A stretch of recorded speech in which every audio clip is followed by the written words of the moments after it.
pestilent disease, my lord. They call it lycanthropia. What's that? I need a dictionary to it. I'll tell you. In those that are possessed with such overflowing melancholy humour, they imagine themselves to be transformed into fools, steal forth into the dead of night, and dig dead bodies of them. It was 2 nights since one saw the Duke, about midnight, in the lane behind St. Mark Church, with the leg of a man upon his shoulder. He howled fearfully. Said he was a wolf. The only difference was a wolf's skin hair on the outside, and his on the in.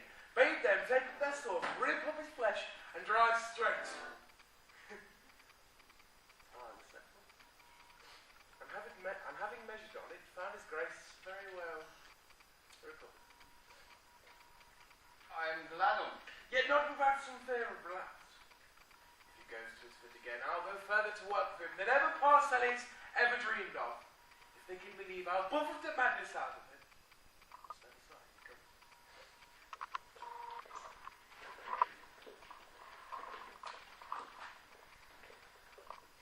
Leave me! Well, why does your lordship love this solitariness? Eagles commonly fly alone. They are crows. Daws and starlings that flock together. Look.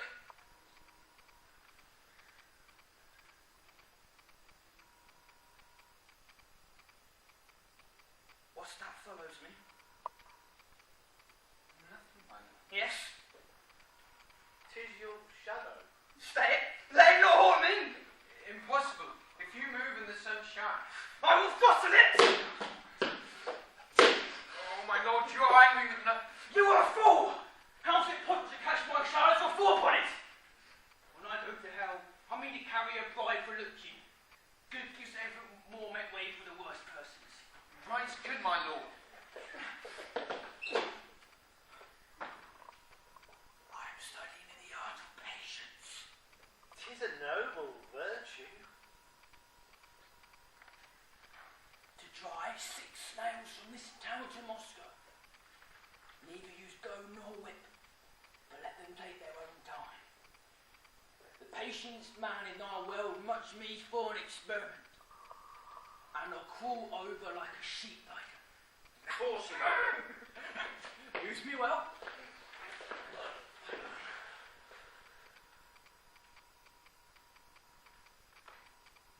You are the best.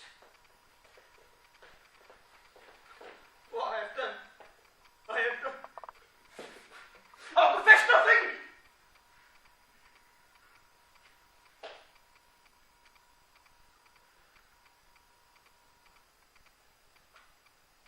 That's all right. Well, yeah. Let me come to him. Are you mad, my lord? Are you out of your princely wits? What's he? Your doctor, my lord. Let me have his beard sawed off, his eyebrows far more civil. I must do my tricks with him, as it's the only way on it. I brought your grace a salamander skin to keep you from the silver. I have full sore eyes. The white of the cockatrice egg is present remedy. Let it be a new laid one. You are the best. Hide me from him! This is not like kings, they put no contradiction. Now let me be alone with him. Oh, now, put off your gown.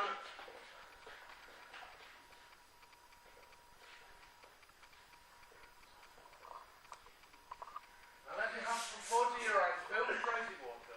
He and I will go pilgrimage. He and I will go pilgrimage with them.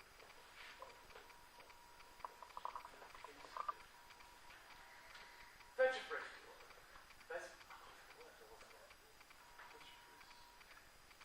Fetch a frisk, sir. Now let him go. Let him go at my peril.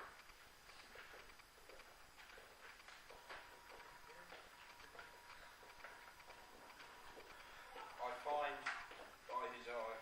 That's it. I find by his eye he stands in air of me. Of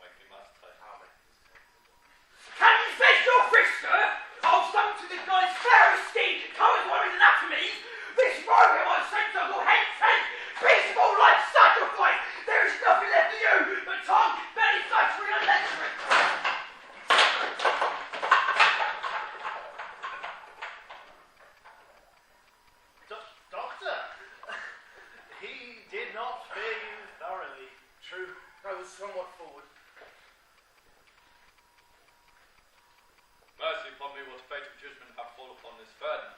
Knows your grace, what accident hath brought unto the prince strange distress? I must feign somewhat, as they say, it grew. You've heard it rumoured for these many years.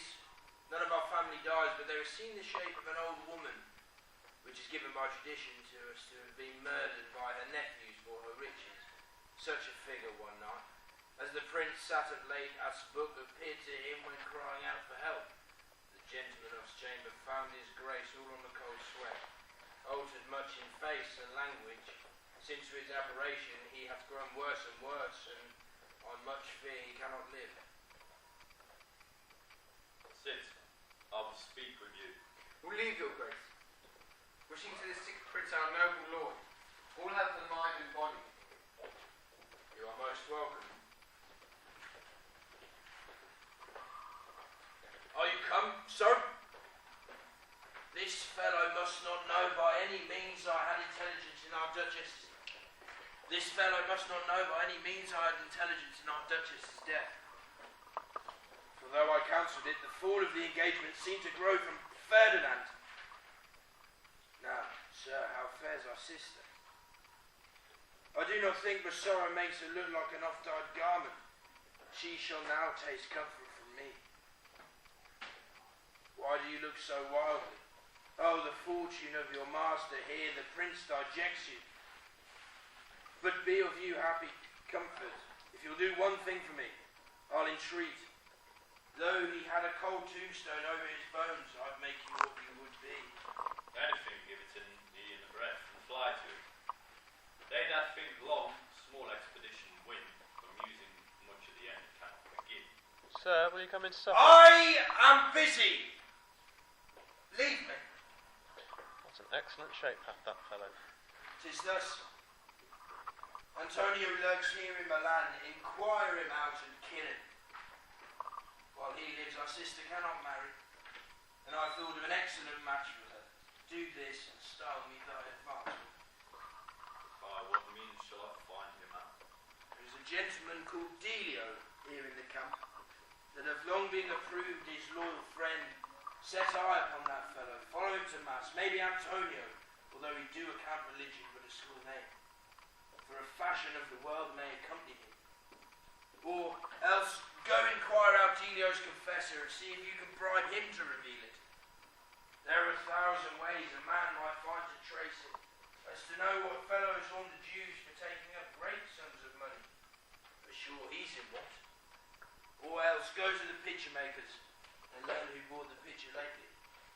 Some of these happily may take. Well, I'm not freeze in this business. I would see that wretched thing, Antonio, above all sights in the world.